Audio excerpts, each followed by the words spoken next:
Oke. Bismillahirrahmanirrahim. Assalamualaikum warahmatullahi wabarakatuh. Waalaikumsalam warahmatullahi wabarakatuh. Baik, selamat pagi semua. Salam sejahtera untuk kita semua yang puasa. Selamat berpuasa, selamat beribadah di bulan Ramadan dengan keadaan yang luar biasa ini. Pada pagi hari ini, perkenalkan, saya Inggita Utami. Saya di sini bersama Ibu Nurul Suartiningsih, mewakili Lab Ekologi dan Sistematika UAD, mengadakan acara nih dadakan sebenarnya. Dadakan nggak sih ya? Dadakan. Tapi sudah terencana sih. Kita mau bikin bincang santai. Kenapa di bulan Mei? Karena kebetulan di UAD bulan Mei ini stop dulu semua kuliah. Kami habis UTS, harusnya sih bisa kuliah, tapi kami stop semua kuliah dan kami baru mulai nanti di bulan Juni. Jadi ngapain ya bulan Mei kosong, ya kita bikin aja acara kayak gini santai, tapi kalian kita belajar. Nah, pada pagi hari ini saya mau perkenalkan ya acaranya, namanya Bincang Santai Lab Ekologi dan Sistematika. Mungkin saya ingin memperkenalkan dulu. Ini sementara belum saya unmute.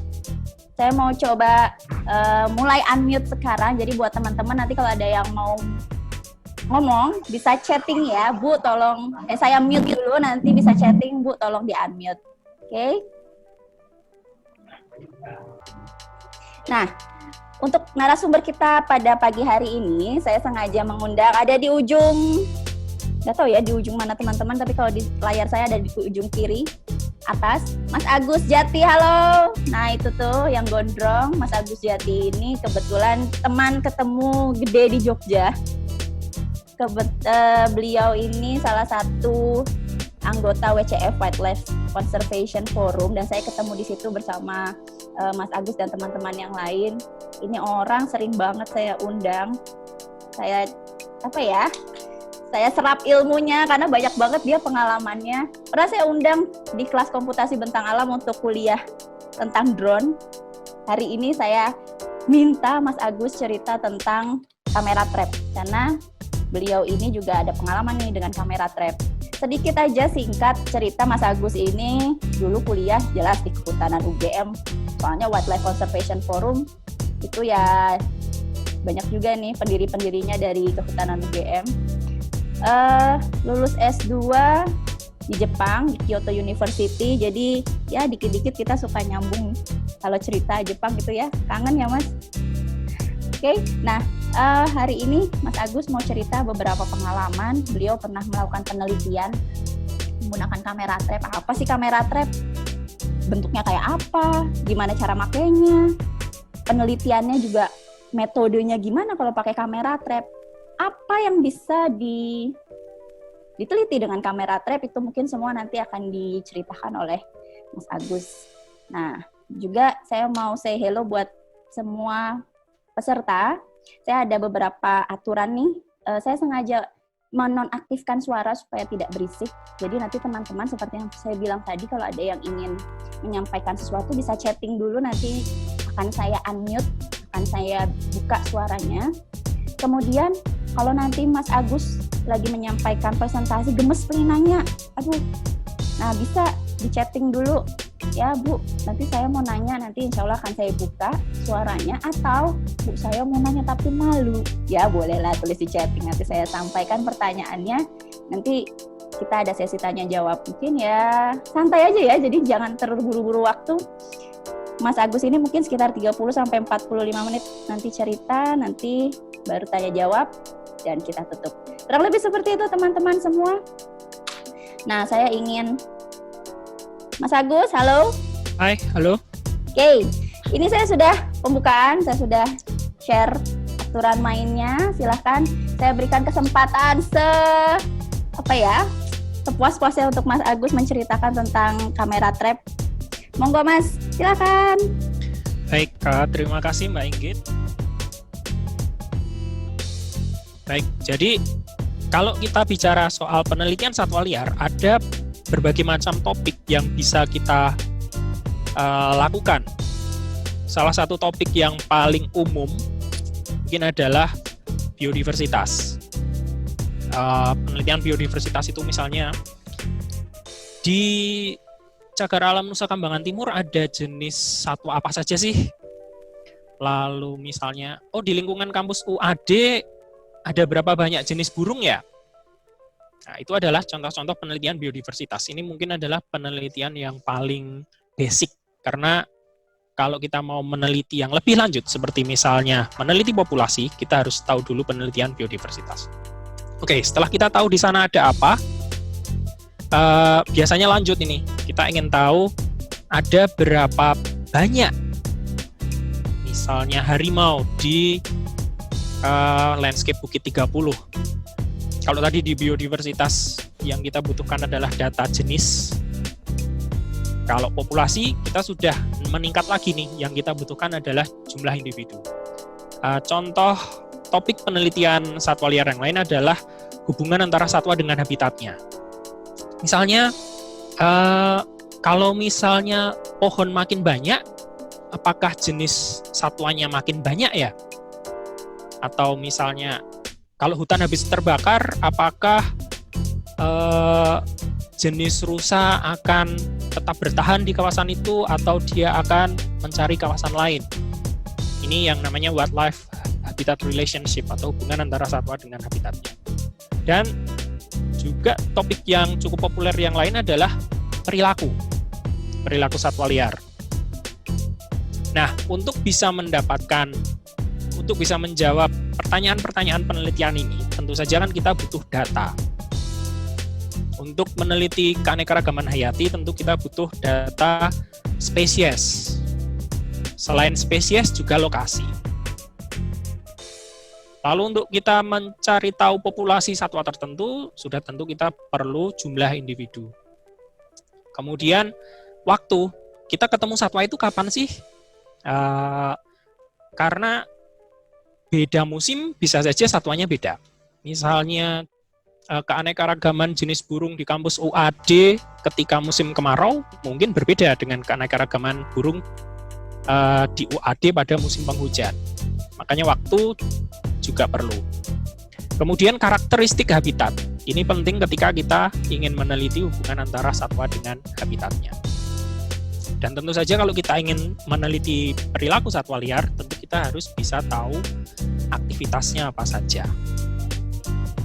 Nah, untuk bisa mendapatkan data-data ini, pada penelitian satwa liar yang tidak menggunakan kamera trap ya, tentu saja kita perlu melakukan survei.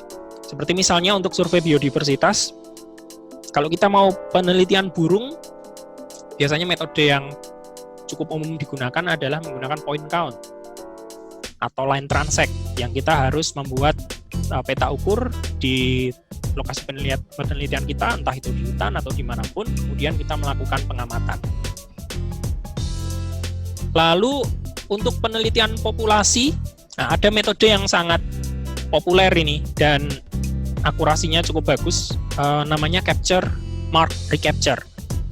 Jadi hewannya ditangkap, misalnya mau meneliti populasi, ini kalau di ilustrasi yang saya pakai, ini gambar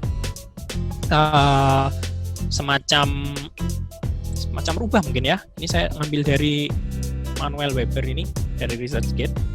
Jadi satwanya ditangkap, kemudian diberi tanda. Nah, kalau contoh di gambar ini adalah diberi nomor 32, jadi mungkin ini adalah individu nomor 32 atau 22 itu ya, 22 ternyata. Kemudian hewannya dilepas lagi, lalu masang perangkap lagi. Kalau ada jenis individu baru yang tertangkap, dia diberi nomor baru. Kalau itu individu lama yang tertangkap, seperti ini misalnya nomor 22, ketangkap lagi, itu dicatat. Makanya namanya capture, mark, recapture. Itu adalah salah satu metode penelitian populasi jenis tertentu yang cukup populer. Kemudian kalau penelitian perilaku, jelas karena kita pengen tahu aktivitas satwanya apa, kita harus mengamati. Contoh yang paling ini yang saya gunakan di sini ini adalah Jane Goodall ketika dia mengamati simpanse. Jadi dia harus tinggal di hutan bersama simpanse selama berbulan-bulan, dan tentunya nggak bisa langsung lancar penelitiannya, karena ketika dia datang, simpansenya mungkin takut dengan kehadiran manusianya. Jadi harus ada mungkin beberapa minggu dulu untuk beradaptasi supaya hewannya cuek aja dengan kehadiran manusia. Kemudian ini contoh, ini salah satu penelitian yang pernah saya lakukan. Ini untuk survei populasi primata di Pulau Siberut. Ini adalah desain penelitiannya. Jadi garis-garis ini adalah garis transek sepanjang 1 km di lokasi penelitian. Saya sebar secara sistematis. Terus bisa teman-teman lihat ya, kalau melihat konturnya, kemudian alur sungainya, dan sebagainya. Wah, ini kebayang banget, belum ke lapangan aja sudah capek ngelihat. Wow, ini naik turun gunung, ada sekian banyak transek. Jadi, udah kebayang nih, wah ini bakalan capek. Dan akan butuh waktu lama, karena 1 kilo di hutan, kalau kita di jalan raya, 1 kilo mungkin cuma 15 menit atau 10 menit. Tapi kalau di hutan, 1 kilo itu bisa jadi 1 hari, tergantung dari medannya. Baik. Sekarang kita bicara kamera trap. Mungkin dulu awalnya orang berpikir, gimana ya kita bisa dapat foto hewan tanpa kita mengganggu hewannya. Karena kita pasti tahu ya, hewan itu cenderung menghindari manusia, jadi susah sekali kita bisa mendapatkan foto yang bagus. Mungkin dulu awalnya orang berpikir, yuk kita tinggal kamera di dalam hutan, gimana caranya kameranya bisa motret sendiri, jadi hewannya nggak akan takut. Jadi kamera trap yang awal, kamera trap yang pertama dulu dibuat adalah dari kamera biasa, kamera film biasa yang dimodifikasi, ditambahi sensor. Jadi dia bisa mengambil gambar objek yang ada di depannya. Ini zaman dulu, udah kuno, sekarang mungkin udah nggak dipakai. Sekarang sudah banyak sekali kamera trap yang dijual di pasaran. Seperti yang saya tunjukkan tadi, kamera trap punya saya tadi itu saya beli di Jepang. Harganya antara 7.000 sampai 8.000 yen, sekitar 900.000 mungkin, kurang dari 1 juta. Itu kita sudah bisa dapat kamera trap. Tapi itu kamera trap yang paling murah ya. Kalau kamera trap yang banyak di pasaran di Indonesia, yaitu Bushnell atau Reconyx, ini 2 merek yang paling umum di Indonesia. Nah, mungkin harganya sekitar 4,5 sampai 7 juta. Kemudian kamera trap ini bisa bisa melakukan apa saja sih. Jadi ini saya coba menuliskan beberapa fitur kamera trap yang paling umum. Mungkin ada fitur lain yang tidak saya tulis, tergantung dari model kameranya, tapi umumnya fitur kamera trap, consumer kamera trap yang ada seperti ini. Jelas kamera trap ini bisa merekam foto atau video, foto dan atau video. Tentunya dengan suara karena itu video. Dia sudah pakai PIR, Passive Infrared Sensor. Jadi sensor yang dia gunakan, dia mendeteksi perubahan radiasi inframerah dari objek yang ada di depannya. Nah, makhluk hidup, terutama satwa itu kan mengemisi radiasi inframerah. Jadi itu yang digunakan oleh kamera trap untuk dasar dia mengaktifasi foto atau videonya. Kemudian dia cukup cepat untuk merespon rangsangan PIR tadi. Jadi misalnya ada objek bergerak di depannya. Nah, ada kamera trap yang responnya adalah misalnya 0,7 detik. Jadi 0,7 detik setelah ada objek di depannya, dia motret gambar. Nah, ini juga mempengaruhi harga. Ke kamera trap yang punya respon 0,7 detik dengan 0,5 detik, meskipun selisihnya cuma 0,02, harganya jauh beda. Dan ini fitur yang paling penting menurut saya adalah dia bisa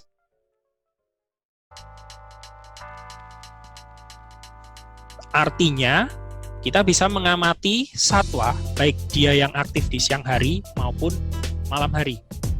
Ini keuntungan yang paling bagus menurut saya, karena kalau pengamatan langsung, seperti misalnya point count atau line transect, kita terbatas dengan kemampuan kita sebagai manusia. Kita hanya bisa siang aja atau malam saja. Kalau dua-duanya tentu saja fisik kita nggak akan mampu.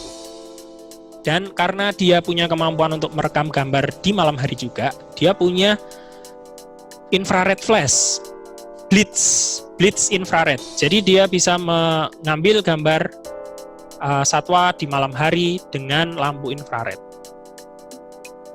Kemudian ada timestamp. Jadi kita bisa menuliskan tanggal dan waktu video atau foto tersebut terekam. Kita jadi tahu hewannya muncul kapan. Dan baterai yang bisa bertahan sampai 1 tahun.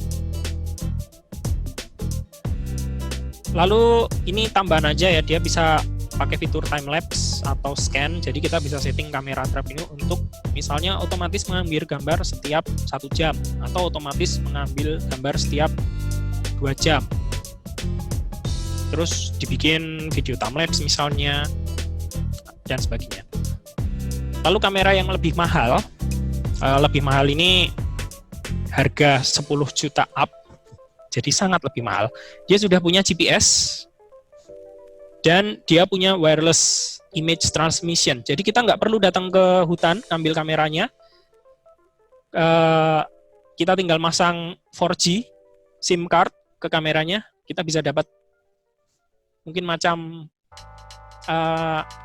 MMS begitu ke HP kita. Jadi kita tahu kalau ada foto baru yang masuk. Tapi tentu saja ada syaratnya ya. Pertama, kamera trapnya harus punya fitur itu dan itu sangat mahal. Kedua, tempat pemasangannya harus terjangkau jaringan 4G.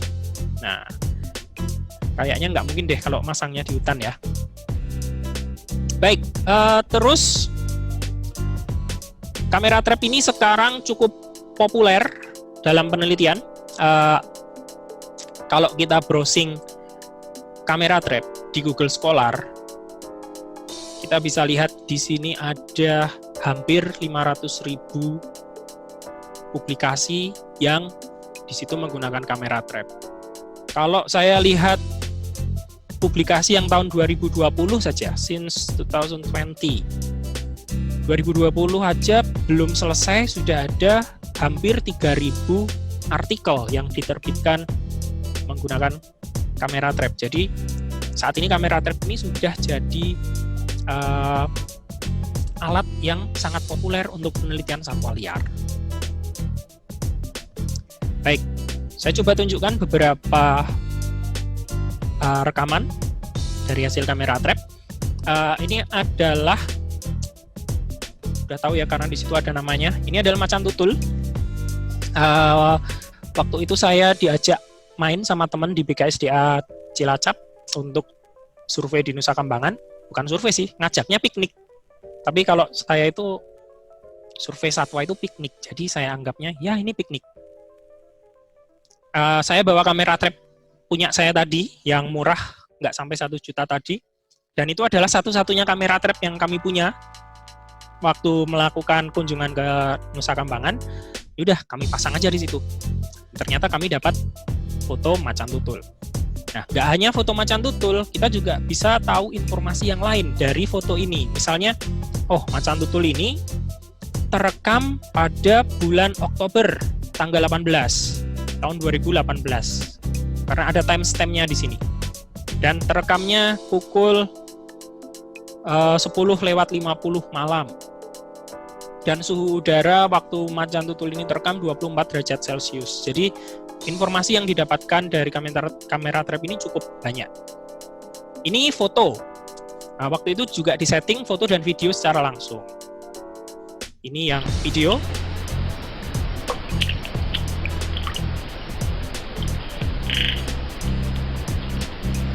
Keren banget waktu saya melihat hasil fotonya, lihat video macan tutul seperti ini, terekam dengan kamera trap yang kita pasang sendiri. Wah, rasanya nggak terbayang deh, seneng banget pokoknya bisa punya foto macan tutul seperti ini. Soalnya nggak mungkin kalau kita mau motret sendiri. Kalau kita mau motret sendiri seperti ini, berarti jarak kita minimal dengan macan tutuknya 10 atau 20 meter lah. Mungkin kita nggak akan dapat foto macan tutul, tapi mungkin kita jadi korban macan tutul. Ini contoh yang lain. Mungkin kita dengarkan dulu.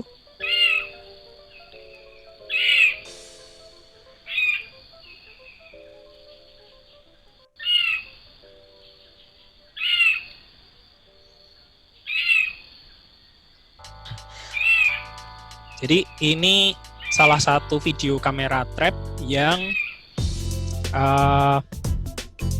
berasal dari penelitian saya, nanti akan kita bahas, di Kalimantan Timur.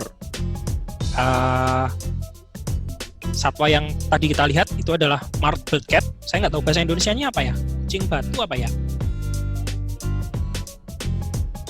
Ya, kucing batu. Nah, tapi selain tadi kita bisa melihat satwanya, kita juga dapat suaranya kan. Nah, ini pertama kali juga saya dengar, ternyata ada ya. Apa itu? Ternyata kucing batu, suaranya sama dengan kucing. Ini juga jadi salah satu info yang kalau kita penelitian perilaku misalnya, info yang berharga ini, karena wow, kita tahu ini karakter suara dari kucing batu misalnya. Jadi dari beberapa contoh yang saya tunjukkan tadi, kita bisa ini mendata sebenarnya informasi apa saja sih yang bisa didapatkan dari kamera trap. Yang pertama jelas jenisnya, jenis satwa apa. Itu adalah data utama yang kita butuhkan ketika kita melakukan penelitian satwa liar. Selain jenisnya apa, kita juga bisa tahu jumlah individunya berapa. Karena berapa hewan yang lewat di depan kamera itu kita bisa hitung. Dan berapa jumlah foto atau video yang dari satwa tertentu yang kita dapatkan itu juga tentu saja bisa kita hitung. Lalu waktu atau periode. Karena tadi ketika kita masang kamera trap, kita setting kameranya sekarang tanggal berapa, jam berapa. Dan ketika dia mendapatkan foto satwa, kita tahu, oh hewan ini terekam bulan apa, jam berapa. Dan aktivitasnya, terutama kalau kita setting kameranya untuk mengambil video, bukan foto, kita jadi tahu ini hewan ketika lewat di depan kamera, dia sedang jalan aja, dia sedang makan, atau sedang bawa anak, kita juga jadi tahu. Lalu, lokasi apakah kita tahu? Oke, kalau tadi kamera trap yang mahal yang sudah punya GPS, oke lah, otomatis fotonya koordinat. Tetapi kalau kameranya nggak punya GPS gimana? Kamera yang murah misalnya, kamera punya saya tadi yang harganya nggak sampai 1 juta. Tetap bisa, karena ketika kita masang kamera, pasti kita bawa GPS kan? Nggak mungkin kita nggak bawa GPS. Kalau kita nggak bawa GPS, kita nggak bisa datang lagi dong ke sana untuk ngambil kameranya. Jadi kita tahu lokasinya di mana berdasarkan lokasi pemasangan kamera trapnya. Kemudian karakter habitat bagaimana? Kita juga bisa tahu ketika kita melakukan survei. Ketika kita masang kamera, kita juga ukur kondisi habitat di sekitarnya seperti apa. Apakah kondisinya hutan primer atau hutan sekunder atau padang rumput, itu bisa kita data ketika kita memasang kamera trap. Juga sekarang kita bisa menggunakan penginderaan jauh.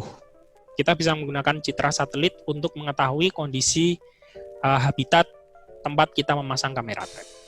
Nah, kalau teman-teman ingat di slide saya nomor 2 tadi tentang penelitian satwa secara umum, ada data apa saja yang kita perlukan untuk melakukan berbagai macam penelitian satwa. Ternyata sama dengan informasi yang bisa kita dapatkan dengan kamera trap.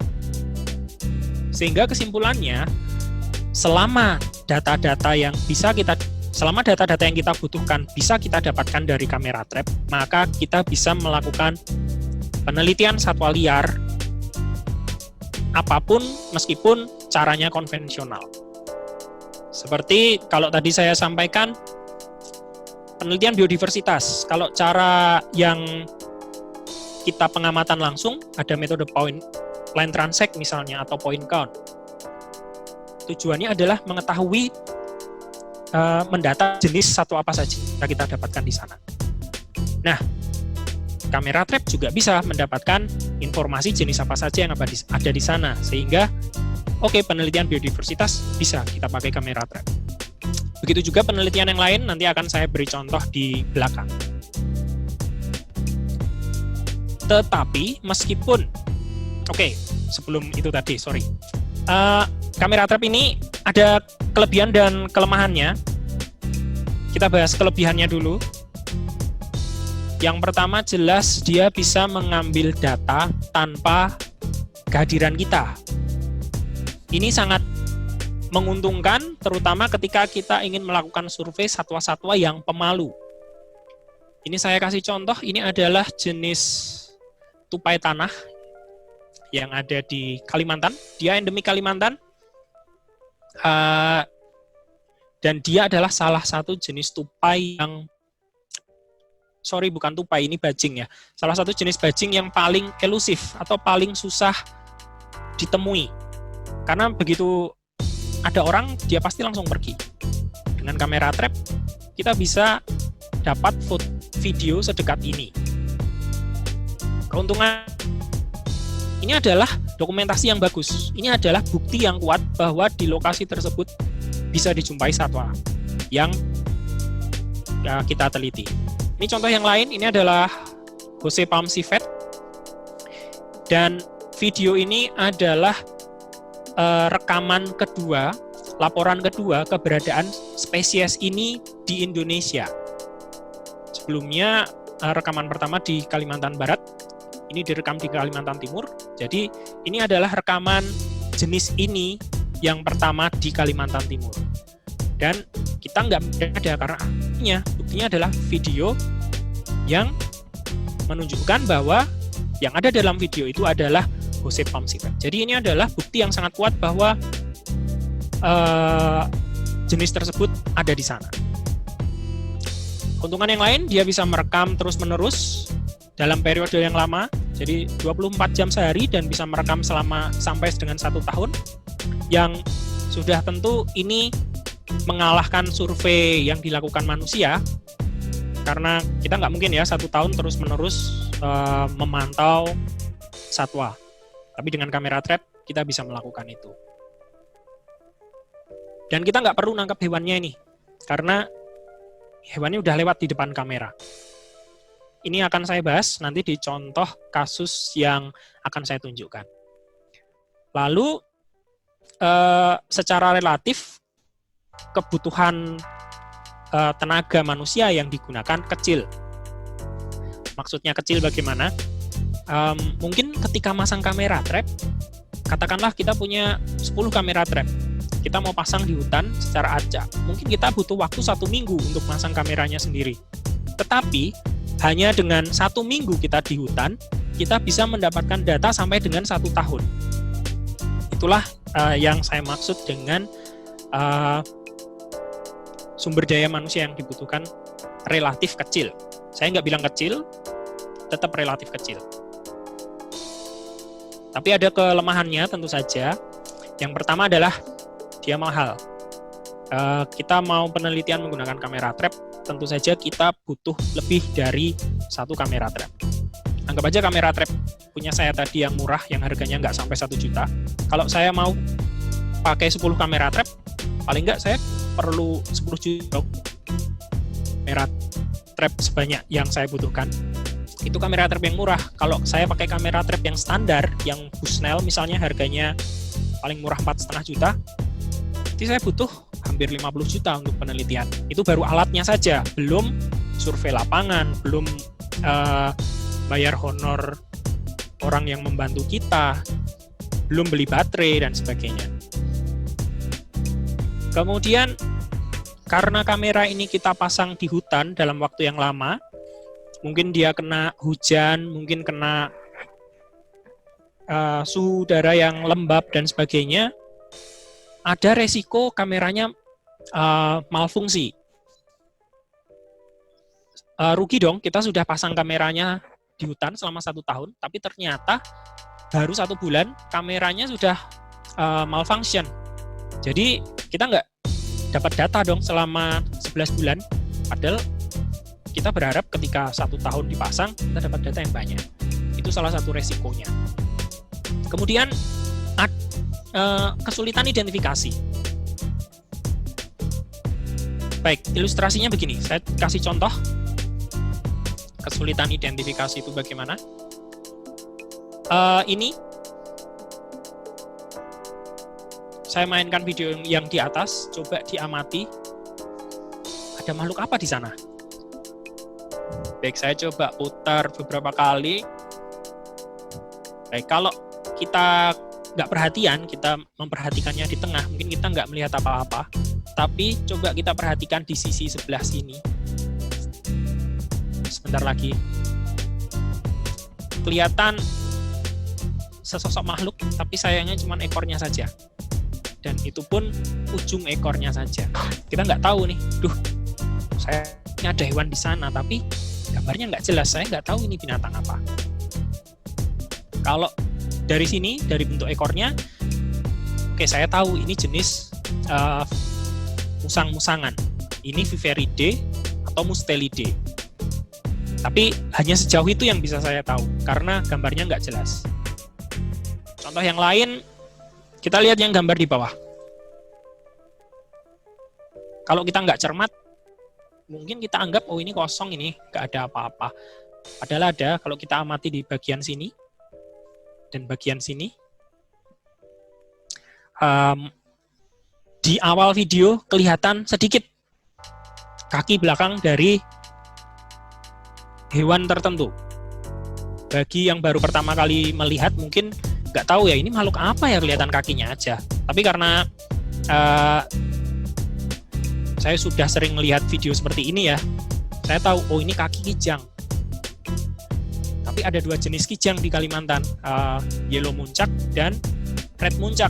Ini yang mana ini? Saya nggak tahu, saya cuma tahu itu muncak. Tapi saya nggak tahu yellow muncak atau red muncak. Lalu seringkali seperti ini. Setelah kita pasang kamera, tiba-tiba ada angin besar dan sebagainya, kemudian di depan kamera ketutupan daun. Padahal ada nih hewan di sini. Di sini ada babi berjenggot. Tapi gambarnya sebagian besar ketutupan daun. Terus, ini yang menarik. Beberapa hewan itu penasaran dengan kamera trap. Saking penasarannya, dia terlalu dekat dengan kamera. Dan, saya nggak tahu ini makhluk apa ini mainan sama kamera ya. Mungkin dia merasa, ini ada asing ini di hutan. Dia penasaran, dia garuk-garuk di situ, terlalu dekat dengan kamera, akhirnya sama sekali kita nggak tahu itu hewan apa. Lalu contoh yang lain,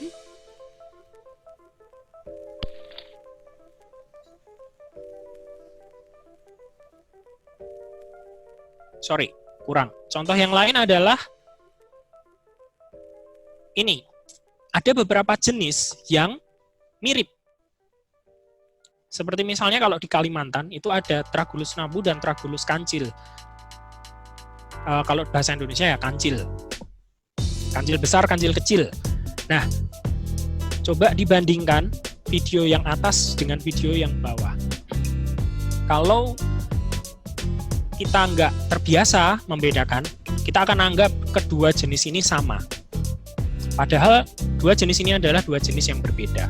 Begitu juga dengan video yang di sebelah kanan, ini adalah yang tadi saya sebut, yellow muncak dan red muncak. Secara sekilas, ini jenis yang sama, tapi padahal berbeda. Atas ini adalah red muncak, yang bawah yellow muncak. Nah, terus kalau ada hewan-hewan yang mirip begini bagaimana? Jangan khawatir, ini bisa belajar. Karena kalau kita sudah terbiasa, kita akan tahu perbedaan dari jenis-jenis yang mirip. Tapi saya peringatkan, sebagian besar video kamera trap tidak sebagus ini. Ini saya sengaja pilih yang paling bagus. Jadi biasanya paling cuma kelihatan kaki belakangnya aja atau punggungnya ujungnya saja dan sebagainya. Tapi kalau nanti kita sudah terbiasa, kita akan mudah untuk mengidentifikasi satwa melalui kamera trap. Oh, contoh lagi. Video yang paling bawah. Oh, ada makhluk itu bergerak di atas tanah. Oke, ini ular ini. Tapi ular apa ini? Susah juga karena videonya sangat kecil. Untungnya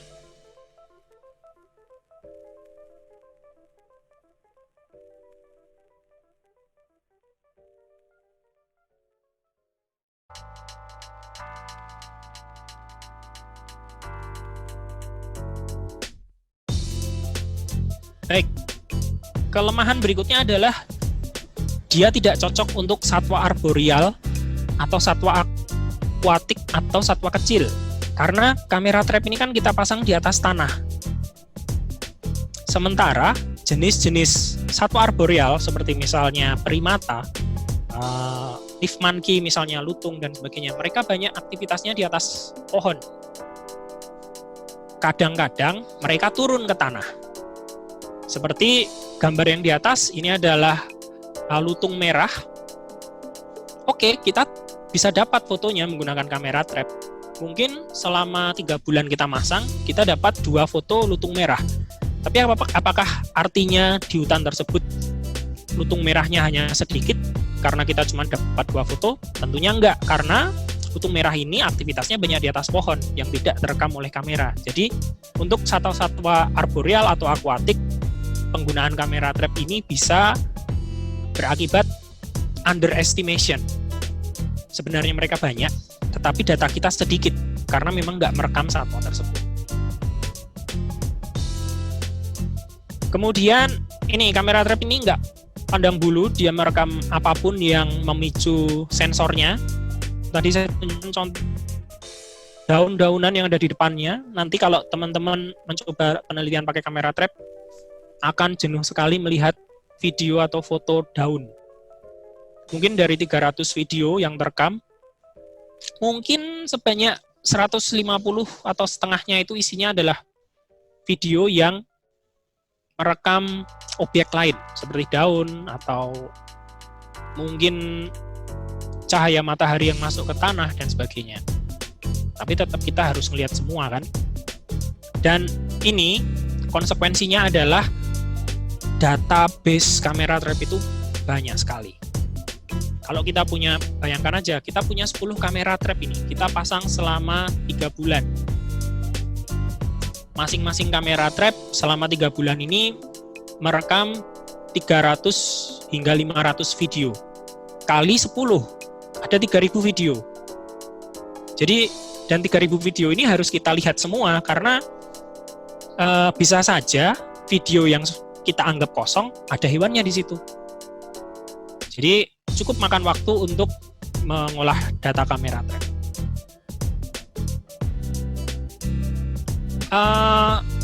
Oke, saya tunjukkan beberapa contoh studi kasus dari beberapa paper saya dan paper rekan-rekan saya yang saya rasa topiknya sesuai dengan yang saya contohkan tadi, yaitu keanekaragaman hayati, populasi, dan juga wildlife habitat relationship. Mungkin kita lihat contoh dulu penelitian menggunakan kamera trap yang tujuannya adalah inventarisasi biodiversitas. Baik, jadi ini adalah penelitian Alexander Mossbrooker. Ini bos saya di WCC dulu. Jadi di sana peneliti membuat 4 blok. Jadi yang border warna hitam ini adalah bloknya, ada 4 blok. Kemudian di masing-masing blok dipasang 30 kamera trap secara sistematis. Jadi jarak antar kamera 3 km. Dan dipasang selama 3 bulan. Bergantian. Jadi mereka cuma punya 30 kamera trap ini. Jadi di blok pertama dipasang dulu 30 selama 3 bulan. Setelah 3 bulan, semua kamera ini dipindah ke blok 2, dipasang lagi 3 bulan, hingga ke blok 4. Jadi total waktu penelitiannya adalah 1 tahun, 12 bulan. Dari pemasangan kamera trap tersebut, mereka merekam jenis yang baru pertama kali teramati di lokasi tersebut, yaitu otter civet. Fotonya di sebelah kanan ini. Dan selain jenis ini, mereka juga berhasil mengidentifikasi jenis-jenis mamalia kecil, karnivora kecil yang lain, yang daftarnya ada di sebelah kiri. Herpestes ini, Herpestes brachyura dan Semitorquatus ini adalah garangan kalau di bahasa lokal ya. Kemudian Anonyx cinereus ini adalah linsang atau berang-berang. Ini kemudian sejenis musang, jenis musang-musangan. Ini linsang juga musang, ini binturong dan seterusnya. Dan selain jenis-jenis karnivor kecil yang terekam, kamera trap yang mereka pasang juga merekam 35 jenis satwa berukuran sedang atau besar yang lain, termasuk orangutan, kemudian gajah, harimau, dan sebagainya. Jadi ini adalah salah satu contoh penelitian yang menggunakan kamera trap untuk monitoring biodiversitas. Dan kalau penelitian populasi bagaimana? Kalau tadi di awal saya beri contoh penelitian satwa liar yang konvensional, metode yang namanya capture, mark, recapture, yaitu satwanya ditangkap, diberi tanda, lalu dilepas lagi. Nah, dengan kamera trap, kita nggak perlu lagi menangkap satwanya. Nah, contoh yang saya tunjukkan di sini adalah harimau Sumatera. Harimau Sumatera itu unik, nggak hanya harimau Sumatera, semua harimau itu unik karena kita bisa membedakan individu harimau dari lorengnya. Pola lorengnya berbeda. Jadi, kalau kita bisa motret harimau dengan kamera trap, kelihatan sisi samping badannya, dan lorengnya jelas, kita bisa tahu ini harimau yang mana. Jadi, menggunakan kamera trap, kita bisa kan capture, mark, recapture. Harimau yang sudah pernah lewat di depan kamera, dibandingkan dengan harimau lain yang lewat di depan kamera, itu individu yang sama atau enggak. Kalau itu individu yang sama, berarti ter-recapture, tertangkap kembali. Kalau itu individu yang beda, itu yang baru tertangkap. Baik, jadi rekan saya ini, Febri Anggriawan Widodo, dia dari WWF, dia menggunakan kamera trap untuk meneliti populasi harimau. Hasilnya ada 14 individu harimau yang teridentifikasi, termasuk 3 diantaranya adalah anakan harimau. Tapi untuk analisis populasi ini hanya 6 individu harimau saja yang digunakan, karena untuk anakan harimau sudah pasti nggak bisa digunakan ya. Dan beberapa pertimbangan yang lain, nanti teman-teman bisa baca papernya kalau misalnya tertarik untuk mempelajari lebih lanjut. Dari 6 individu harimau ini yang digunakan untuk analisis, di 3 lokasi penelitian yang digunakan, diperkirakan ada 2 individu harimau di daerah utara, kemudian 3 individu harimau di daerah, northeast itu timur laut ya, kemudian 3 individu lagi di northwest itu mana? Barat laut. Dan di daerah selatan ada 6 individu harimau. Ini adalah perkiraan populasinya. Tapi tadi kamera trap ini kan merekam apapun yang lewat di depannya. Objeknya harimau, tapi dia juga merekam satwa lain, termasuk mangsanya dan manusia. Jadi peneliti di penelitian ini juga mencoba berapa banyak sih mangsa dan manusia yang ada di sana. Kalau kita lihat ya, di daerah selatan ini kan harimaunya paling banyak. Kalau kita lihat grafik yang ada di atas, kok ternyata jumlah mangsanya itu paling banyak di daerah barat laut dan timur laut. Tidak di selatan, padahal harimaunya paling banyak di selatan. Berarti ada hal lain ini yang membuat harimau di selatan lebih banyak. Kalau kita lihat jumlah manusianya yang terekam kamera trap, ternyata di daerah timur laut ini manusianya paling banyak dijumpai di hutan. Di sini juga manusianya banyak. Ini paling sedikit. Oh, jadi bisa saja ini bahwa harimau itu lebih banyak di tempat yang manusianya sedikit. Ini adalah salah satu contoh penelitian populasi ya, pakai kamera trap. Kemudian yang wildlife habitat relationship bagaimana? Nah, ini adalah penelitian yang dulu saya lakukan bersama rekan-rekan dari Kyoto University. Jadi, kami meneliti dampak penebangan terhadap komunitas satwa liar di beberapa hutan produksi di Kalimantan Timur. Di sini, di peta yang ada di sebelah kiri, ini adalah stasiun kamera trap yang dipasang. Jadi titik-titik ini adalah plotnya. Kemudian satu plot itu bentuknya seperti ini, bentuknya lingkaran dan diameter 1 kilo. Kemudian di dalam plot lingkaran ini dipasang 10 sampai 15 unit kamera. Jadi bayangkan, kalau misalnya satu lokasi ini aja ada 10 plot, kemudian di satu plot ada 10 kamera, berarti paling nggak ada 100 kamera kan? Tapi untungnya saya nggak modal sendiri ya, untungnya itu penelitian project lab. Jadi saya nggak perlu khawatir dengan dana. Kemudian di sini kami juga mengestimasi kondisi hutan menggunakan citra satelit. Gambar yang di bawah ini adalah citra satelit. Kemudian jadi saya bisa overlay kan titik-titik plot kamera trap saya pada citra satelit. Kemudian saya bisa tahu kondisi hutannya seperti apa. Hasilnya ini adalah jenis-jenis satwa yang kami uji. Ada 5 jenis yang paling atas ini, 5 jenis satwa yang ya responnya terhadap kondisi hutan yang bagus itu positif di 2 tempat. Konsisten. Jadi di lokasi 1 dan lokasi 2 mereka konsisten. Semakin bagus hutannya, mereka semakin banyak. Tapi ternyata ada juga jenis yang semakin bagus hutannya, mereka justru makin jarang ditemui. Yaitu ini Makacanemes trina ini beruk. Justru di hutan yang terdegradasi, dia justru banyak.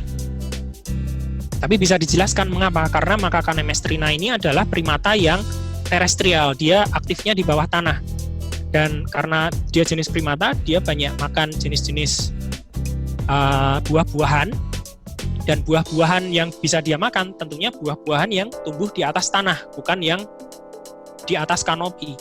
Nah, buah yang bisa tumbuh di atas tanah, bisanya dia tumbuh kalau lokasinya terbuka. Ya kan, kalau lokasinya tertutup rapat, nggak ada cahaya matahari bisa masuk, buahnya nggak banyak. Terus ada 2 jenis yang cuek aja, dia nggak peduli itu hutannya bagus atau hutannya jelek, dia tetap suka-suka aja. Itu 2 jenis ini. Kemudian kalau kita lihat di grafik yang sebelah kanan, ini adalah grafik kelimpahan relatif jenis-jenis yang ada di salah satu lokasi penelitian. Jadi kita bisa tahu ini, di lokasi itu ternyata jenis jenis satwa terestrial yang paling banyak adalah babi berjenggot, lalu Makacanemes trina, lalu muncak, dan seterusnya. Kita bisa tahu berapa banyak satwa yang ada di sana. Kemudian contoh berikutnya adalah perilaku satwa liar ya. Ini adalah penelitian yang sedang saya kerjakan, belum jadi, cuman ini saya pamerkan. Jadi beruntung ini teman dapat bocoran. Jadi saya ingin meneliti ini pola aktivitas dari 2 jenis kancil yang ada di Kalimantan. Ini kancilnya seperti saya sampaikan tadi ya, Tragulus napu dan Tragulus kancil. Keduanya jenis yang mirip. Kalau dia mirip, berarti kan makanannya juga mirip. Berarti bisa jadi mereka berkompetisi dong. Nah, terus dari video ini kita tahu kan di sini ada jam. Kita tahu video ini terekam jam berapa. Jadi kalau saya kumpulkan waktu dari masing-masing video ini dan saya buat histogram, saya bisa mengelompokkan ini per jam Tragulus napu dan Tragulus kancil ini pola aktivitasnya seperti apa. Yang Tragulus napu ternyata dia lebih banyak ditemui di malam hari. Kemudian yang Tragulus kancil ternyata dia lebih banyak terekam di siang hari. Kok beda banget? Yang Tragulus senapu waktu pagi mulai menghilang, yang Tragulus kancil mulai banyak. Apakah ini strategi mereka untuk menghindari kompetisi? Kita belum tahu ya, karena risetnya belum selesai. Nah, tapi kita juga bisa melakukan analisis lebih advance lagi. Kalau ini kan sederhana, kita bisa buat pakai Microsoft Excel untuk bikin tabel frekuensi, tapi kita bisa mengkonversi angka ini menjadi densitas. Kalau kita konversi menjadi densitas, bisa membuat kurva seperti ini. Garis merah ini adalah batas siang hari, ini jam 6 pagi dan jam 6 sore. Ini yang Tragulus senapu dan Tragulus kancil, dan kita bisa gabungkan ini dua grafik ini menjadi satu grafik. Dan kita jadi tahu di sini mereka ini overlap aktivitasnya jam berapa aja sih. Kalau dari grafik ini sih, interpretasi saya sementara, mereka cenderung menghindari overlapping activity. Ketemu paling banyak ya di sini ketika yang satu mulai aktif dan yang satu mulai pasif. Penelitiannya belum jadi, saya masih mengerjakan dan saya masih berusaha belajar beberapa asumsi statistik yang digunakan. Semoga aja segera selesai. Baik, saya rasa ini slide terakhir saya. Mungkin setelah ini kita bisa lanjut diskusi. Semoga, saya nggak tahu ini, tadi saya ngomong berapa lama ya, kayaknya cukup lama juga. Hampir 1 jam sepertinya ya. Semoga bermanfaat, dan kalau teman-teman mau berdiskusi, silakan. Selebihnya saya kembalikan lagi ke Bu Inggit ya. Oke, terima kasih Mas Agus. Menarik. Sebenarnya saya mau coba satu pertanyaan dulu ya, membacakan dari teman ada yang WhatsApp. Katanya, Mas Agus, sebentar, kalau masang kamera trap itu di pohon atau di mana Mas? Terus ketinggiannya berapa? Posisinya tuh harus seperti apa? Kemudian katanya, ini kan kamera trap mahal ya, ternyata satu aja udah mahal banget. Jaganya gimana ini di lapangan? Siapa tahu ada pencuri gitu, tahu kamera trap mahal diambil terus, atau ada apa ya, badak gitu mungkin ya bisa ngancurin kamera trap. Nah, jadi pertanyaan pertama tadi posisi pemasangannya bagaimana? Kedua, cara menjaganya si kamera trap, apa dikasih pelindung, apa dikasih rantai, saya juga nggak tahu. Mungkin itu tadi ada teman nitip pertanyaan. Teman-teman yang lain ada mungkin? Atau mau dijawab dulu oleh Mas Agus? Oh, sorry, saya unmute. Halo Mas Agus. Tadi saya permisi sebentar, sorry. Oh, pantesan kok hilang. Mas, tapi denger nggak ya pertanyaannya tadi? Sorry, mohon maaf, bisa diulangi ya. Saya tadi menghilang sebentar. Jadi gini, tadi nih ada teman bertanya nih, Mas, ini belum cerita posisi pemasangan di lapangan seperti apa? Apa di pohon katanya? Terus boleh cerita mungkin apa harus di atas pohon atau di mana posisinya? Kemudian yang kedua, ini kan kamera trap mahal katanya. Yep. Biar aman, siapa tahu di dalam pas lagi ada orang illegal logging gitu ya, selain illegal logging tahu ini kamera trap mahal, boleh itu diambil gitu. Atau mungkin dari satwa, ada satwa yang ganas-ganas, badak punya cula bisa dihancurin. Nah, itu cara mengcover, melindungi kamera trap ini, mungkin bisa berbagi cerita, tips-tipsnya. Oke, terima kasih. Baik, pertanyaan pertama dulu ya, masangnya di mana? Berarti ini lebih ke teknis di lokasi ya. Sebenarnya kalau pemasangan, kalau kita ngomong pemasangan itu ada 2 topik, yaitu menentukan dipasang di mana, yang berarti itu desain sampling, dan masangnya bagaimana. Kalau desain sampling, ya ini pembahasan tersendiri lagi ya, karena cukup panjang. Ketika kita mau penelitian biodiversitas, populasi, atau perilaku, tentu saja pemilihan lokasi pemasangan akan beda-beda. Kalau biodiversitas, kalau misalnya kita pengen analisis statistik yang cukup kuat, Berarti kamera trapnya kan harus dipasang secara random atau sistematis. Tentu saja ini sangat lebih susah ya. Lebih susah tapi datanya lebih kuat. Kalau kita ingin penelitian capture mark recapture misalnya harimau tadi, berarti kameranya harus kita pasang di daerah yang di situ harimaunya sering lewat.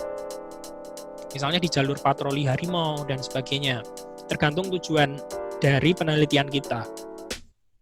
Itu topik lain, itu bisa satu presentasi sendiri untuk desain sampling. Kemudian masangnya bagaimana? Kalau paling enak kita pakai cagak apa itu? Cagak itu apa ya? Cagak aja lah. Pakai cagak alami, yaitu pohon. Paling enak pohon karena sudah jelas itu ada di hutan dan dia kuat. Kita nggak perlu bawa-bawa tripod atau yang lain sebagainya. Terus masangnya berapa jauhnya? Berapa tingginya dari tanah? Kembali tergantung objek penelitian kita apa. Kalau objek penelitian kita adalah mamalia berukuran medium, misalnya musang, garangan, landak, dan sebagainya, ukurannya kan cukup kecil. Berarti kameranya ditempatkan tidak tinggi-tinggi banget dari permukaan tanah. Mungkin hanya 30 cm aja dari tanah. Kalau objek kita adalah mamalia yang lebih besar, misalnya harimau atau gajah mungkin, berarti kameranya tentu saja penempatannya harus lebih tinggi. Itu tergantung objek kita. Nah, ketika masang kamera trap juga harusnya kita cek dulu videonya pas atau enggak. Jadi biasanya kalau kita masang itu, setelah kita yakin kameranya terpasang kuat, kita simulasi, kita lewat di depannya sambil merangkak. Kita pura-pura jadi satwa. Terus kita kembali nih, cek lagi videonya udah pas belum posisinya ini. Ya kalau kita zaman dulu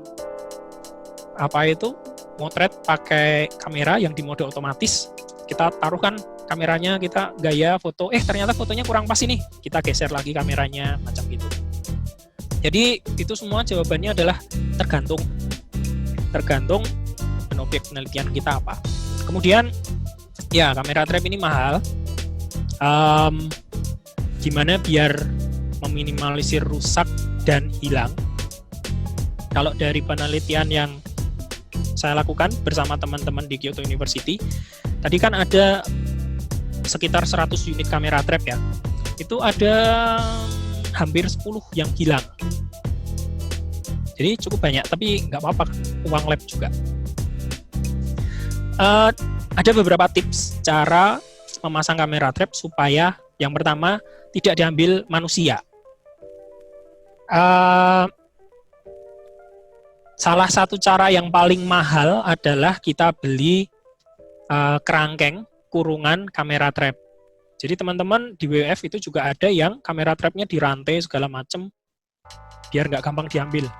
Tapi tetap aja kalau orangnya niat nyuri, orangnya illegal logger misalnya, dia punya chainsaw ditebang aja pohonnya, kameranya bisa diambil.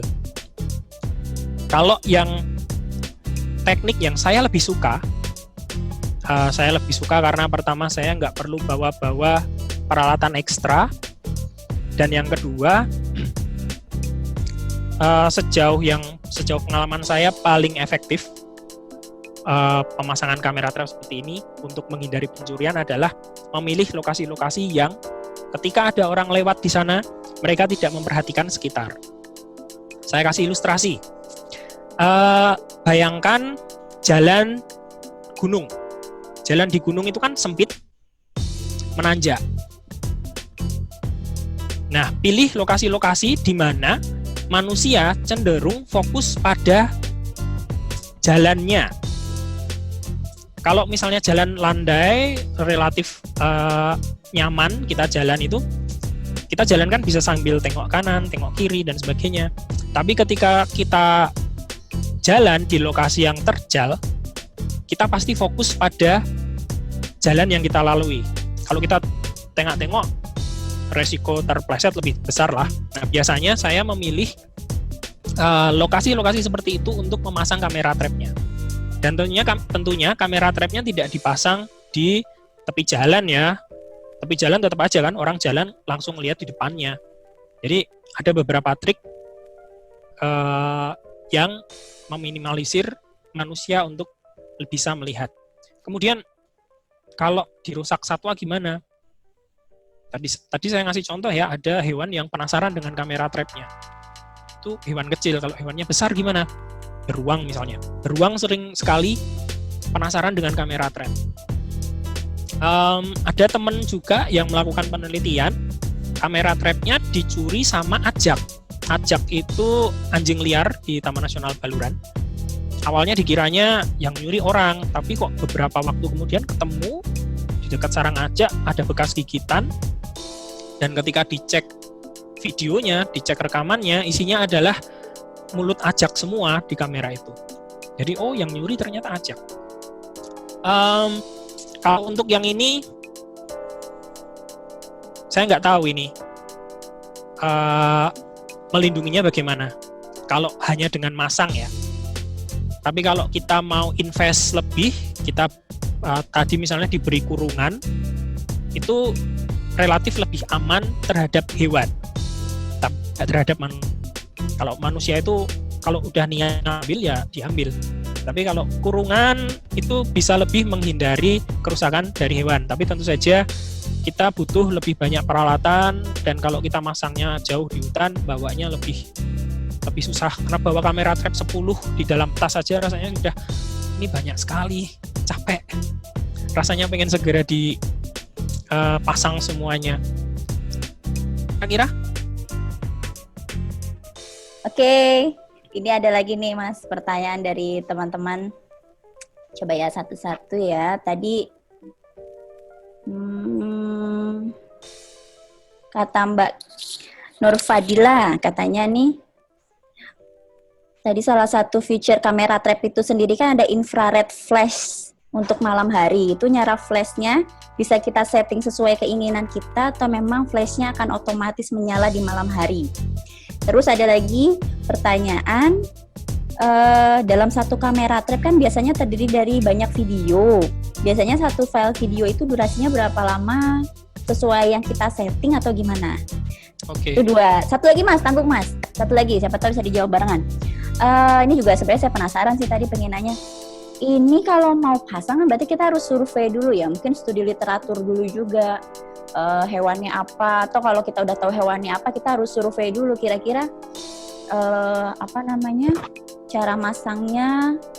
Bentar ya, berarti harus melakukan survei terlebih dahulu dalam memasangnya, atau bisa langsung menentukan sesuai keinginan sendiri? Kalau dengan survei terlebih dahulu, apa aja syaratnya, ketentuannya, dan melihat jejaknya juga atau gimana gitu Mas, kurang lebih. Oke, wah ini panjang ini. Tadi yang singkat infrared. aja berarti ya jawabnya.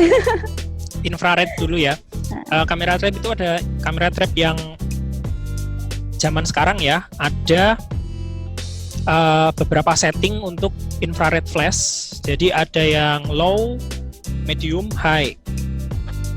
Itu ada settingan yang harus kita pahami. Misalnya di daerah tropis itu radiasi inframerah itu sudah tinggi dimanapun. Jadi misalnya ini di mana ya, di savana. Di savana daerah tropis radiasi inframerah itu sudah tinggi. Jadi ketika kita mau motret malam hari, kamera trapnya harus kita setting infrared flashnya itu yang low. Kalau kita setting high nanti jadinya overexpose, jadinya putih semua. Jadinya gelap banget. Jadinya terang banget. Tapi kalau kita masangnya di hutan tropis, dalamnya gelap kan ya, radiasi inframerah dari angkasa nggak banyak, sebaiknya kita setting flashnya itu medium atau high, jadi dia nggak underexpose. Jadi itu pemasangannya, terus otomatis kamera trap ini akan mendeteksi dia itu kurang cahaya atau enggak. Kalau cahaya alami sudah cukup banyak, infrared flashnya akan otomatis mati, jadi gambarnya jadi gambar warna. Tapi kalau cahayanya dirasa kurang, otomatis infrared flashnya akan nyala dan gambarnya jadi hitam putih. Seperti itu.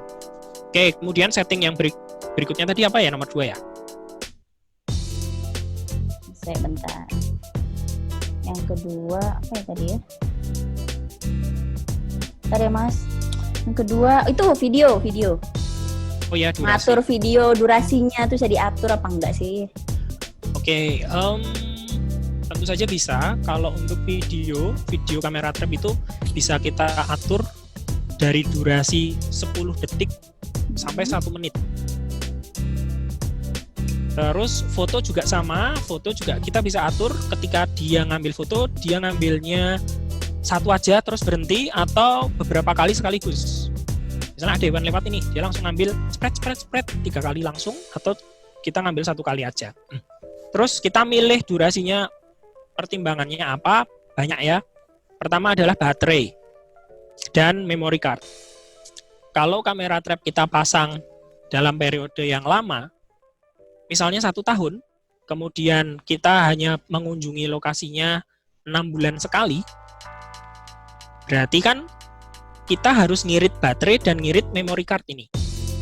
Jadi kita harus setting foto atau videonya mengambil yang kecil aja. Kalau menurut kita 10 detik sudah cukup untuk mendeteksi satwa, berarti videonya setting 10 detik aja deh, biar ngirit memori. Jadi nanti 6 bulan ketika kita datang ke lokasi, kameranya masih bekerja. Terus menurut saya sih 10 detik cukup untuk banyak jenis satwa ya. Seperti tadi beberapa contoh video yang saya tunjukkan kan durasinya juga singkat sekali. Hewan yang lewat di depannya juga hanya beberapa detik saja. Tapi misalnya teman-teman bisa mengunjungi kamera trapnya setiap 1 minggu atau 2 minggu sekali. Berarti nggak apa-apa dong. Misalnya videonya durasinya mau panjang, fotonya mau banyak, nggak masalah karena setiap 2 minggu kita bisa panen datanya dan bisa kita ganti memorinya. Itu tergantung dari itu tadi, pertama objeknya dan seberapa sering kita bisa mengakses kameranya. Itu untuk video. Kemudian lokasi pemasangan, kita perlu survei nggak? Sebenarnya sih kalau ngomongin survei, idealnya ya kita harus survei ya supaya masangnya tepat. Tapi seringkali sumber daya kita nggak mencukupi untuk melakukan survei. Misalnya survei jelas butuh dana sendiri, butuh sumber daya manusia sendiri. Kemudian juga butuh waktu yang lebih panjang. Jadi akhirnya banyak survei yang dilakukan melalui bantuan citra satelit atau melalui Google Map. Jadi misalnya survei topografi, kita punya peta topografi, kemudian kita punya peta tutupan lahan, nah kita bisa tentukan kira-kira saya mau masang kameranya di mana, kemudian berapa jauh dari jalan raya dan sebagainya.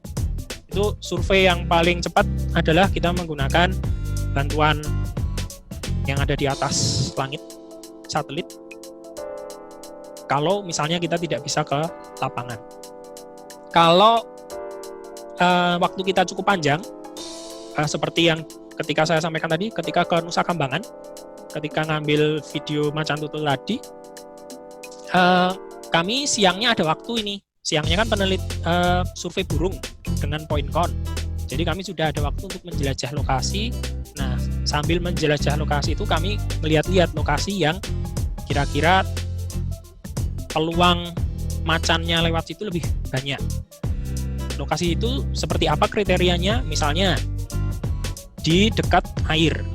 Satwa apapun pasti akan suatu saat akan mengunjungi air untuk minum. Jadi salah satu tempat paling ideal untuk memasang kamera trap adalah di dekat sumber air. Itu salah satunya. Kemudian jalur satwa, seperti jenis babi, rusa, kemudian mamalia-mamalia besar yang lain itu cenderung berjalan di jalur yang sudah mereka buat. Jadi kalau kita menemukan jalur seperti itu, yaitu bisa lokasi yang tepat untuk memasang kamera trap. Kalau sempat survei. Seperti itu. Mungkin mau di follow up lagi pertanyaannya?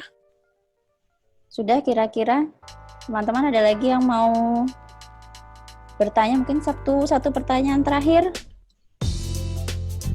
Kayaknya Bu Nurul mungkin. Mbak. Oh ini oke, Bu Nurul ada? Oh iya, terima kasih Bu Inggita kesempatannya. Mas Agus, ini kalau misalnya kita harus pasang beberapa kamera trap ya, misalnya lokasi penelitiannya memang sangat luas dan kita memang diharuskan untuk memasang banyak, apakah memang spesifikasi dari kamera itu harus sama atau diperbolehkan berbeda-beda tergantung ketersediaan? Terima kasih. Ya. Oke, idealnya tentu saja sebaiknya sama ya dari merek dan serinya, karena bisa saja itu mempengaruhi perekaman gambarnya kan. Itu kalau di di istilah saintifik itu error apa ya? Error karena alat yang kita gunakan berbeda itu kan bisa jadi berpengaruh. Tetapi oke lah, kalau kita cuma butuh 5 atau 10 kamera trap, kita cari kamera trap dengan spesifikasi yang sama mudah. Tapi ketika kita butuh kamera trap yang banyak sekali, kadang susah ini dapat stoknya kamera trap dengan merek sama sejumlah itu susah. Kalau penelitian yang saya lakukan itu tadi dengan jumlah kamera yang 100 unit, itu kameranya juga akhirnya beda-beda. Mereknya sama Bushnell, tapi serinya berbeda. Untuk mengkasih supaya perbedaan seri ini nggak berpengaruh, ya setting kameranya yang kita samakan.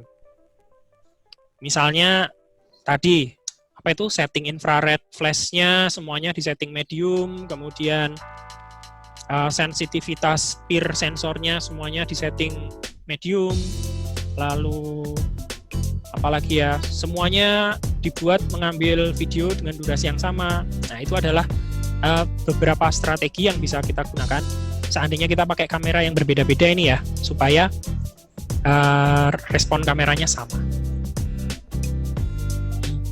Mungkin begitu, mungkin Bu Nurul ada yang mau diklarifikasi lagi? Oke, Bu Nurul. Sudah? Ya, sudah cukup jelas. Terima kasih Mas Agus. Mas, satu lagi nih Mas, boleh nggak? Ini ada yang nanya, kalau untuk skala publikasi jurnal internasional ada persyaratan spesifikasi kamera trap yang digunakan nggak? Misalnya, saat survei lokasi menemukan hewan A yang merupakan objek penelitian hanya di satu titik. Mungkin gitu kali ya, mungkin ada spesifikasi nggak ini buat kamera trapnya? Oke, saya coba memahami pertanyaannya dulu ya, spesifikasi kamera trap. Kalau yang dimaksud spesifikasi itu adalah model dan mungkin merek, saya rasa nggak ada.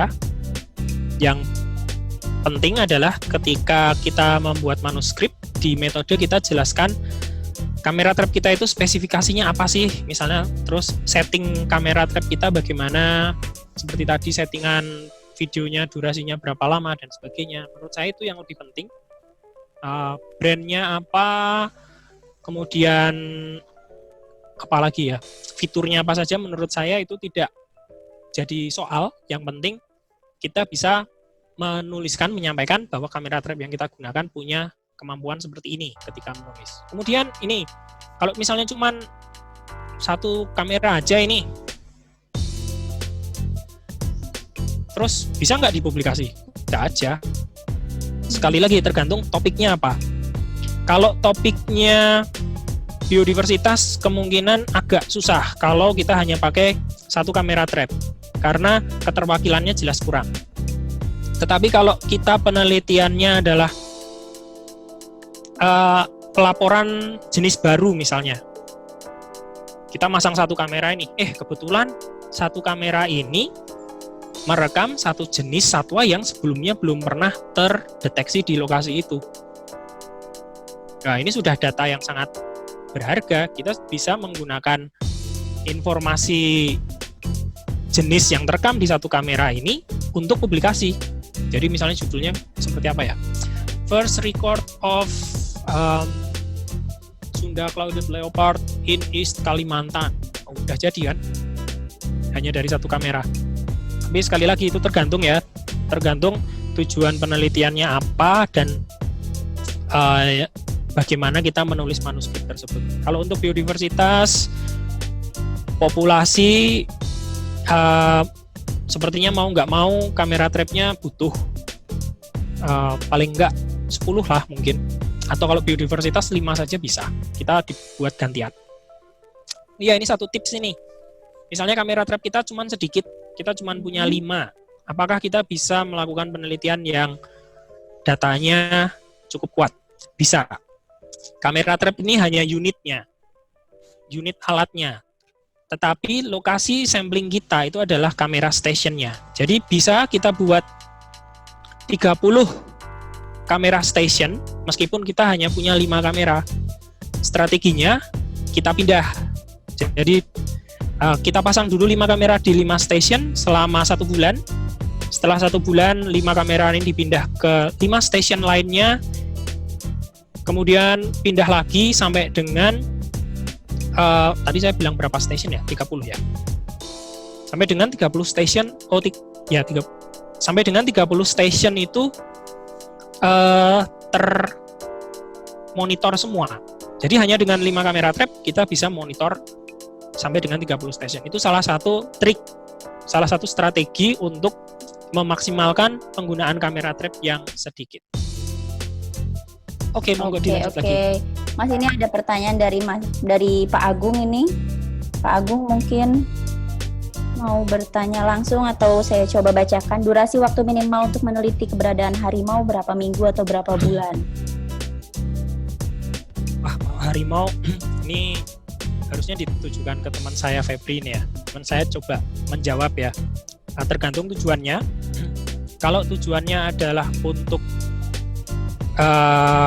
monitoring populasi dengan metode capture recapture, kita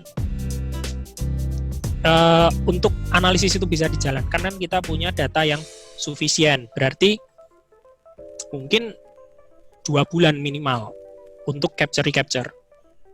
Kalau sekedar untuk klarifikasi saja, maksudnya yang penting dapat foto harimau. Saya rasa kalau kita masangnya lokasinya tepat, saya rasa seminggu saja sudah dapat mungkin 2 foto harimau kalau masangnya tepat. Foto video macan tutul saya tadi yang di Nusa Kambangan itu siang dipasang, kemudian besok lusa kameranya diambil, itu sudah dapat. Berarti kan siang dipasang, malamnya macan tutulnya sudah lewat situ.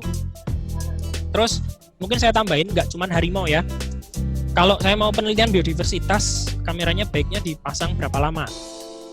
Oke, sudah ada yang melakukan survei berapa lama baiknya kamera trap ini dipasang. Surveinya dilakukan menggunakan SAC, Species Area Curve. Jadi dari waktu ke waktu pertambahan jumlah spesiesnya digrafikkan sampai dengan grafiknya datar. Kalau grafiknya datar kan berarti bisa diasumsikan hampir semua spesies yang ada di lokasi tersebut sudah terekam. Nah, periode hingga grafiknya datar itu sekitar 3 bulan. Jadi, menurut beberapa rekan saya yang juga sering melakukan penelitian kamera trap, mereka menyarankan kalau ingin memonitor seluruh biodiversitas yang ada di sana, pasang kameranya selama 3 bulan. Tidak perlu lebih, tapi usahakan jangan kurang. Kenapa tidak perlu lebih? Kalaupun lebih, jenis yang akan terekam itu ya jenis-jenis yang sebelumnya sudah terekam. Jadi kalau tujuannya hanya pengen tahu di situ jenisnya apa saja, 3 bulan aja cukup. Begitu misalnya. Mungkin Pak Agung mau nambah pertanyaan lagi, Pak? Sementara sudah, karena tahun lalu kan di tempat saya ada yang heboh tentang ada harimau itu ya. Oh, yang di itu ya? Kan itu desa di timur saya itu. Iya. Ternyata setelah dibuka itu kan tidak ada yang tertangkap gitu loh. Saya malah jadi pengen neliti ulang. Damaten itu kan dekat dengan rumah saya kan. Iya. 4 kiloan ke timur. Jadi kalau misalkan diteliti ulang apakah ada atau enggak, itu kan bisa juga seperti itu ya. Bisa saja, Pak. Tapi kalau misalnya 3 bulan sudah nggak ada record lagi, saya rasa nggak ada ya. Nggak ada lah. Terus kalau mau ideal sebenarnya kita masang kameranya 1 tahun. Kalau penelitian yang saya lakukan itu kan kameranya dipasang 2-3 tahun ya, lama sekali. Oke. Ada keuntungannya sih ketika kita masang paling nggak 1 tahun, kita bisa melihat perbedaan komposisi jenis satwa di 2 musim yang berbeda. Oke. Karena satwa itu dia juga melakukan migrasi lokal berdasarkan musim. Mungkin di musim penghujan dia cenderung di tempat lain, tapi musim kemarau dia masuk ke situ. Dan durasi 1 musim kan 6 bulan, jadi bisa aja kan 3 bulan nggak kerekam. Asumsi kita, satwanya nggak ada. Tapi bisa aja sebenarnya nanti ketika musim ganti dia pindah ke situ. Tapi tentu saja masang kamera selama 1 tahun itu resikonya besar banget. Pertama, itu tadi resiko malfunction, resiko hilang, kemudian juga kita nunggu datanya lama 1 tahun. Jadi 1 tahun kita nggak punya data ini, nggak ngapa-ngapain. Jadi ya banyak resikonya sih. Kalau dulu penelitian yang kami lakukan dengan Kyoto University itu kan karena ada kolaborator banyak. Pertama dengan WWF, kemudian dengan HPH tempat melakukan penelitian, dan kerjasama juga dengan universitas lokal. Jadi ketika teman-teman dari Jepang ini yang masang kamera pulang ke Jepang, ada teman-teman di Kalimantan yang bisa membantu memonitoring. Jadi kalau bisa penelitian kamera trap memang kolaboratif, karena pertama itu tadi biayanya nggak murah kalau kita pengen penelitian dengan jumlah kamera trap yang banyak. Jadi kolaborasi itu sangat menguntungkan kita yang mungkin tidak bisa mengumpulkan semua sumber daya itu sekaligus. Terus ini juga diinisiasi oleh teman-teman di Taman Nasional sebenarnya, karena masing-masing Taman Nasional itu paling nggak punya 5 kamera trap. Nah, kalau misalnya mau kolaborasi 5 Taman Nasional kerjasama, ini jadi ada 25 kamera trap ini. Bisa gantian ini 25 kamera trap pasang di satu lokasi dulu, satu Taman Nasional dulu, terus nanti digeser ke Taman Nasional yang lain. Nah, itu kan jadi lebih datanya lebih sufisien daripada kita 5 pasang di tempat masing-masing aja deh. Jadi kalau bisa penelitian kamera trap ini kolaboratif karena mahal. Dan kalau bisa jangan pakai dana sendiri. Kalau bisa cari funding. Siap. Ayo Pak Agung, Bu Nurul cari funding. Nanti cari lagi Bu Nurul nanti Bu Nurul. Sempat sounding tentang harimau itu ke anggota DPR, tapi karena kemarin itu hasilnya tidak ada, ya tidak ada tindak lanjut lagi. Sounding ke teman gitu. Terus juga sih Pak, harimau itu kan kalau harimau yang biasanya ditemukan jauh dari hutan, misalnya di dekat pemukiman atau di perkebunan, itu biasanya justru harimau-harimau yang masih muda. Jadi dia baru diusir oleh induknya, kan dia masih cari teritori nih. Di hutan ketemunya harimau-harimau yang sudah dewasa, dia pasti kalah dong. Makanya dia menyingkir ke yang dekat pemukiman karena di situ nggak ada harimau dewasa. Nah, mungkin kalau dia bisa nemu tempat yang lebih bagus, ya semoga nggak ke situ lagi, Pak. Makasih. Udah. Ya, terima kasih, Pak. Oke, Mas Agus, terakhir nih kayaknya ada pertanyaan terakhir, nggak apa-apa ya Mas ya? Oke, silakan. Kalau buat pengamatan populasi, karena tadi hasil pengamatannya estimasi itu kira-kira bisa bisa akurat nggak, dipercaya nggak buat jadi satu pengamatan gitu? Oke, pertama, penelitian populasi itu semuanya estimasi. Karena kalau nggak estimasi, berarti kita harus sensus dong. Iya ya, berat banget ya. Dan bukan berat, tidak mungkin kita sensus satwa. Jadi semua penelitian populasi satwa liar itu estimasi. Nah, cara estimasinya bagaimana? Tergantung metodenya itu tadi. Seperti kalau line transect, metode yang biasa kita lakukan dengan pengamatan langsung, kan kita melakukan perhitungan matematis dari misalnya jarak satwa yang kita lihat, jumlah satwa, dan sebagainya. Itu digunakan untuk mengestimasi populasi. Kalau kamera trap dengan capture mark recapture juga, itu dengan perhitungan matematis juga, sudah ada softwarenya juga untuk menghitung, untuk mengestimasi populasinya berapa. Terus reliable nggak ini? Tentu saja reliable ya. Karena gini, kalau di statistik, ketika kita melakukan penelitian, kita menggunakan statistik, pasti kan ada koefisien determinasi atau akurasi model dan sebagainya, dan itu yang kita gunakan untuk mengevaluasi apakah estimasi kita ini bisa digunakan atau enggak. Terus juga ada mungkin parameter statistik yang paling sederhana adalah confidence interval. Confidence intervalnya lebar atau sempit. Misalnya estimasi populasi harimau misalnya di Sumatera, confidence intervalnya adalah 350 sampai 400. Itu confidence interval yang sangat kecil. Jadi datanya reliable banget, estimasinya reliable banget. Karena rentangnya cuma 50. Jadi paling cuman 75 plus minus 25. Itu sudah bagus banget.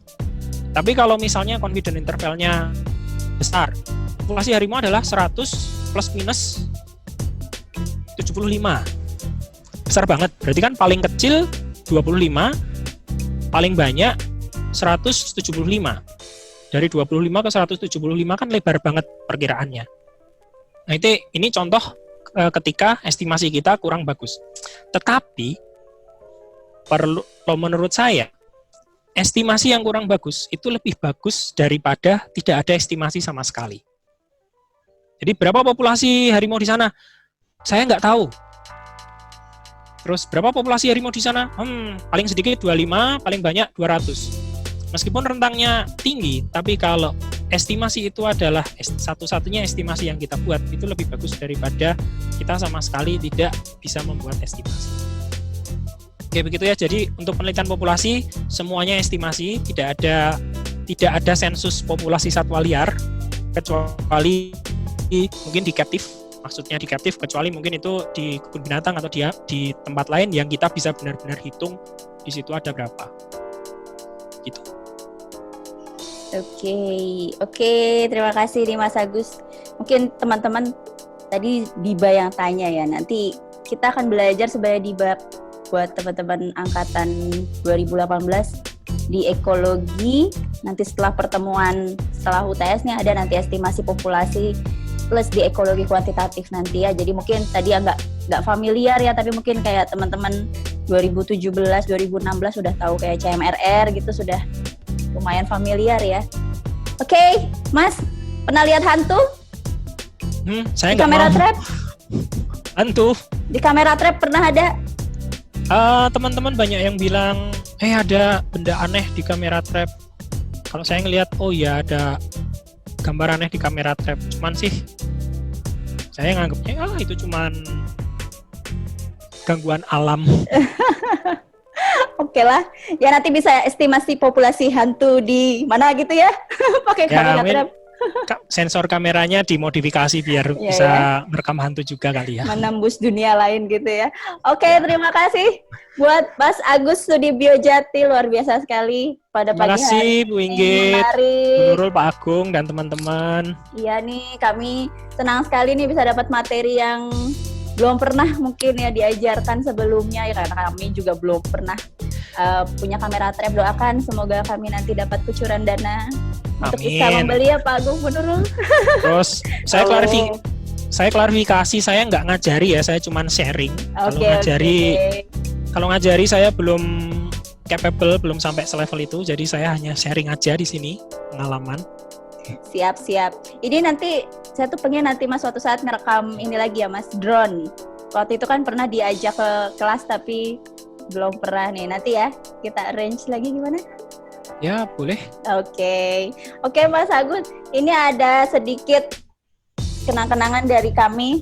Ini nanti gimana ngirimnya ya? Nantilah ya kalau sudah ada. Nanti aja kalau saya sudah normal. Boleh ke Jogja. Oh iya nih Mas Agus ini dari Salatiga, soalnya live dari Salatiga. Oke, baik. Saya rasa nggak kerasa nih sebenarnya udah 1,5 jam kita ngobrol. Tadi tuh rencana kita cuma 1,5 jam ya Mas ya. Ini untung. Sorry kepanjangan. Nggak masalah, pertanyaannya juga jadi banyak banget. Besok-besok Saya kebetulan bersama teman-teman di Lab Ekologi ini mengarrange ada 6 diskusi. Ini baru diskusi pertama, masih ada 5 diskusi lagi dan sepertinya bisa nih di setting 1,5 jam. Jadi buat teman-teman jangan bosan dengarnya. Informasi hari Kamis tanggal 7 Mei nanti ada sharing-sharing diskusi santai, bincang santai dari saya manggilnya Mbak Sita. Ini masih teman saya sama Mas Agus di WCF, tapi beliau sekarang lagi aktif di Bisa Indonesia. Beliau ini kebetulan pengalaman sekali dengan bird banding, jadi pencincinan. Kebetulan nih teman-teman Mas Dani, Mas Ragil, Mbak Kenny ini pernah nih kayaknya ikut sama Mbak Sita pencincinan layang-layang Asia kalau nggak salah ya. Sebentar ya. Nanti pas Mbak Sita saya harap teman-teman bisa hadir, siapa tahu bisa teker pengalaman nanti ya. Jangan lupa hari Kamis jam 9 pagi lagi kita live lagi di Zoom. Terima kasih buat Mas Agus, buat Bu Nurul, buat Pak Agung dan semua teman-teman yang sudah menyemarakan pagi ini. Senang sekali akhirnya bisa tercapai acara ini. Sebelumnya saya mohon maaf sebagai moderator apa ya, moderator santai aja ya. Halo, siapa itu? Agung. Halo. Baik, kita tutup untuk diskusi pada pagi hari ini. Sebelumnya mohon maaf, nanti kita sambung lagi di lain kesempatan. Terima kasih semua. Wassalamualaikum warahmatullahi wabarakatuh. Waalaikumsalam warahmatullahi wabarakatuh. Terima kasih Mas Agung.